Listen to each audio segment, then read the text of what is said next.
9,20,00,000 টাকার বিনিময়ে কলকাতায় খেলবে 26 IPL এ। জাস্ট ইনক্রেডিবল, অবিশ্বাস্য।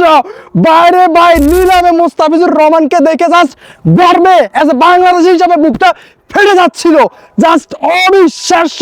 আমাদের বাংলাদেশি প্লেয়ারদেরকে কিন্তু IPL এ ওইরকম ভাবে মূল্যায়ন করা হয় না, বাট এবারে মুস্তাফিজুর রহমানকে IPL এ দেখে এত সর্বোচ্চ দামে বিক্রি হওয়া দেখে বুকটা জাস্ট ফেটে যাচ্ছে।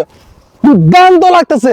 প্রথমবারের মতো মুস্তাফিজুর রহমান 9,20,00,000 টাকার বিনিময়ে বিক্রি হয়েছে IPL এবং খেলবে।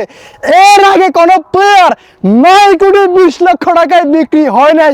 অনেকে খেলেছে IPL এ, কিন্তু চতুর্থ প্লেয়ার হিসেবে IPL এর কলকাতার টিমের হয়ে মুস্তাফিজুর রহমান এবারে খেলতে যাচ্ছে। এর আগে মাশরাফি খেলেছে, সাকিব খেলেছে, লিটন খেলেছে, এবারে খেলবে আমাদের মুস্তাফিজুর রহমান এবং সর্বোচ্চ দামে 9,20,00,000 টাকার বিনিময়ে। এক্স্যাক্টলি, ও মাই গড, নিলামে জাস্ট দামটা উঠতেছিল এবং আমাদের এক্সাইটমেন্ট গুলো কিরকম ছিল আমাদের বাংলাদেশিদের, জাস্ট আপনি কল্পনা করতে পারবেন না।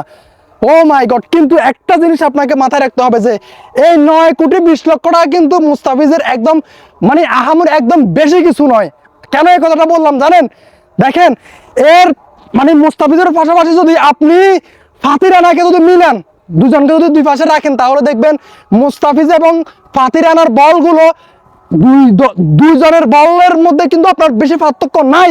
একজন একটু বেশি জোরে বল করে, আরেকজন একটু কম, কিন্তু মুস্তাফিজুর রহমানের কাঠার এবং লাস্টের দিকে তার বোলিং গুলো দুর্দান্ত। ডেট ওভার স্পেশালিস্ট আমাদের মুস্তাফিজুর রহমান।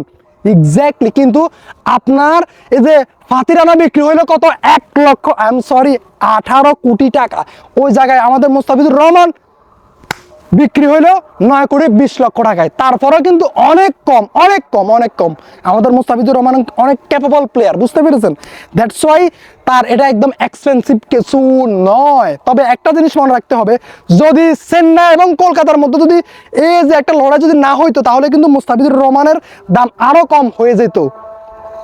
এই দুজনের মধ্যে লড়াই হয়ে যাওয়ার কারণে কিন্তু মুস্তাফিজুর রহমানের দাম হয়ে গেল 9,20,00,000 টাকায়। অন্য কোনো দল আসলে আগ্রহ দেখায় নাই।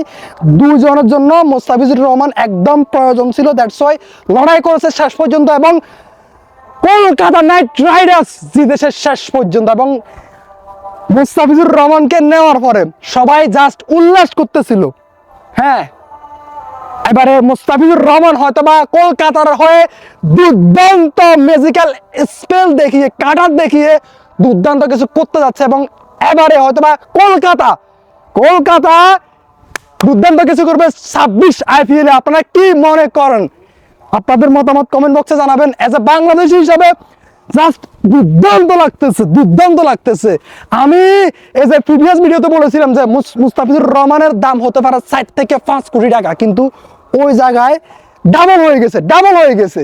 হ্যাঁ, দুর্দান্ত লাগতেছে। ও মাই গড, মুস্তাফিজুর রহমান। আমি কে কেয়ার, আমরা কে কেয়ার, আমি কে কেয়ার, আমরা কে কেয়ার। খেলা হবে, দেখা হবে। আপনাদের সাথে চ্যানেলটা সাবস্ক্রাইব করে রাখেন। অনেকগুলো খেলা আসতেছে, খেলা নিয়ে আলোচনা হবে, কথা হবে, সবকিছু হবে। এর জন্য ভাই সাবস্ক্রাইব করে রাখেন। দেখা হবে আপনাদের সাথে, কথা হবে। আপনাদের মতামত জানান কমেন্ট বক্সে। আপনাদের এক্সপেকটেশন কিরকম ছিল মুস্তাফিজুর রহমানকে নিয়ে IPL এ? ভাই আমার এক্সপেকটেশন এত ছিল না যে 9,20,00,000 টাকা, এটা এক্সপেক্ট করি নাই। আমি একটা ভিডিও বানাইছিলাম এর আগে যে মুস্তাফিজুর রহমানের দাম হয়তোবা সর্বোচ্চ 4 থেকে 5 কোটি টাকা হবে, কিন্তু ওই জায়গা থেকে ভাই 9,20,00,000 ভাই, আমি জাস্ট এখনো বিশ্বাস করতে পারতেছি না যে তার দাম এত। ভাই আজকে ভিডিওটা একদম অন্যরকম। আমার জাস্ট রিয়েল এক্সপ্রেশনটা, ন্যাচারাল এক্সপ্রেশনটা আমি জাস্ট শেয়ার করতেছি।